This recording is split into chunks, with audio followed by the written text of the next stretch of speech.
Hey guys, welcome back to another video.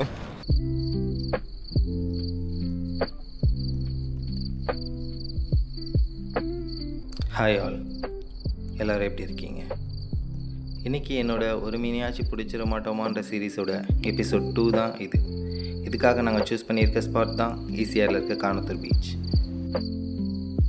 இந்த ஸ்பாட்காக நாங்கள் ரொம்ப தூரம்லாம் ட்ராவல் பண்ணி வரலை.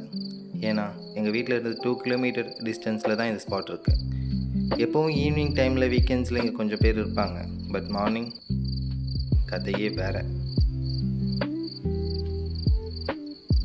நாங்கள் போன டைமுக்கு கொஞ்சம் நேரம் முன்னாடி தான் மழை வந்ததால் அன்றைக்கி அந்த பீச் ஒரு ஹெவன் மாதிரி இருந்துச்சு.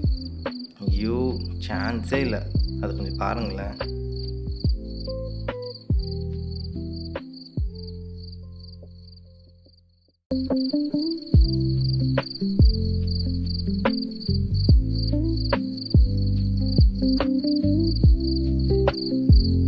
நம்ம வீட்டு பக்கத்துலேயே இப்படி ஒரு ஸ்பாட் இருந்தோம், இவ்வளோ நாள் இதை மிஸ் பண்ணிட்டோமேனு தோணுச்சு அன்றைக்கி எனக்கு.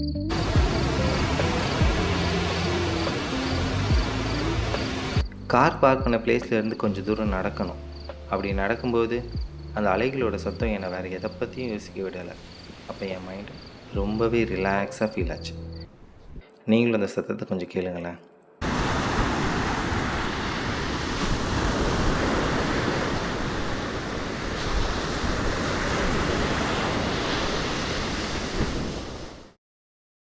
ஸ்பாட்க்கு ரீச் ஆனதும் அசம்பிளை ஸ்டார்ட் பண்ணிட்டேன். இது என்னோடய டே 2னால எனக்கு இப்போ ஓரளவுக்கு நாலேஜ் இருக்குது. ஸோ நானே கம்ப்ளீட்டாக அசம்பிள் பண்ணிட்டேன். மாட்டே கீழே வந்துடாதுல. இது ரிட்ரீவ் பண்ணணுமா இல்லை அப்படியே கொஞ்சம் ஹோல்ட் பண்ணணுமா? மீன் மாட்டு வரைக்கும் இவ்வளோ நேரம் அந்த பொம்மை தூண்டியில் போட்டு மீன்ஸ் அது என்னது லூரா, பொம்மை லூர் போட்டதில் எதுவும் மாட்டலை. ஸோ அதனால் நாங்கள் பைட்டுக்கு மாறிட்டோம்.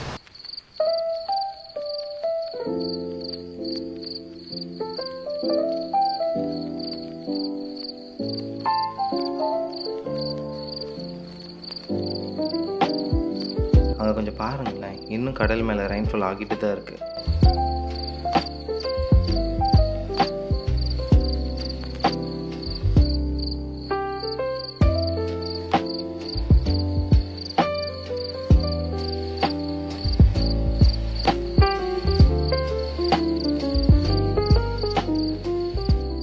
இந்த ஸ்பாட்டில் கொஞ்சம் நேரம் ட்ரை பண்ணிவிட்டு இன்னும் கொஞ்சம் தள்ளி போய் கேஷ் பண்ணலான்னு நடக்க ஆரம்பித்தோம்.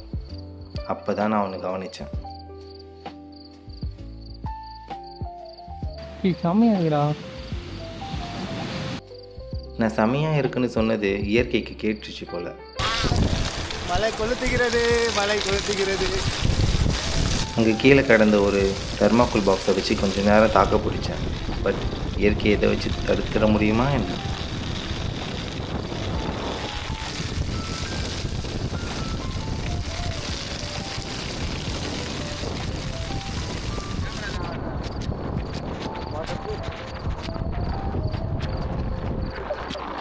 அப்போ தான் நான் ரியலைஸ் பண்ணேன் என்னோடய கார் கீ என்னோடய பேக்கெட்டில் இருக்குன்ட்டு.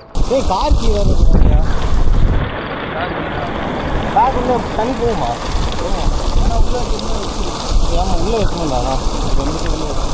ஏதாவது இப்போ ஓப்பன் பண்ண தண்ணி போகாத அளவுக்கு அந்த லாஸ்ட் நோய் இருக்கு. இந்த சென்ட்ரல் இருக்கு.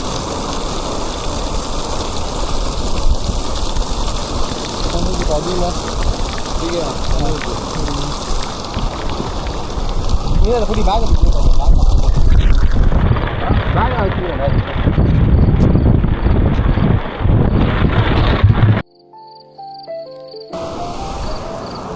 ஃபுல்லாக நனைஞ்சிட்டோம் தொப்பையா.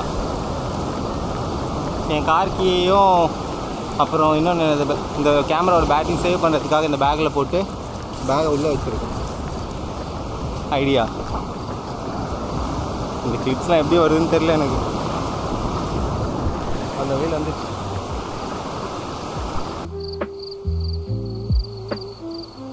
ரொம்ப நாள் கழித்து காலையில் சீக்கிரமாக எழுந்து வந்ததுக்கு இந்த டே ரொம்பவே ஒர்த்தாக இருந்துச்சுன்னு சொல்லலாம்.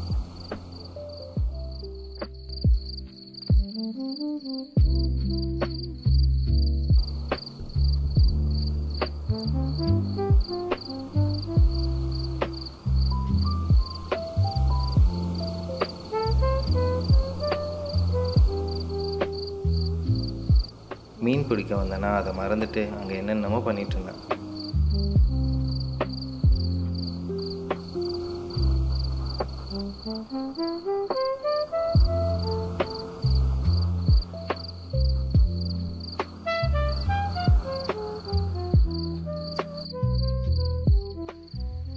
கிட்டத்தட்ட 2 hours மேலே ஆச்சு.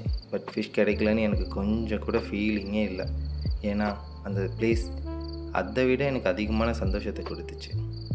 ஈட், ஒர்க், ஸ்லீப்னு இப்படியே ரிப்பீட் ஆகிட்டுருக்கு நம்ம லைஃப்பில். இந்த மாதிரி சில ஆக்டிவிட்டீஸ் பண்ணும்போது தான் நமக்கு தெரியும் நம்ம லைஃப்பில் நம்ம நிறைய விஷயங்களை மிஸ் பண்ணிகிட்ருக்கோம்னு. ஒர்க் முக்கியம்தான், பட் நம்ம லைஃப்பில் மெமரிஸ் அதை விட முக்கியம். ஸோ டைம் கிடைக்கும் போதெல்லாம் மெமரிஸ் க்ரியேட் பண்ண மறந்துட வேண்டாம். கைஸ், ஆஃப்டர் 3 hours ஃபிஷ்ஷிங் வழக்கம் போல் ஒரு மீனும் மாட்டல. ஸோ பேக் டு சோழர்களின் பயணம் தொடரும். தேங்க்யூ.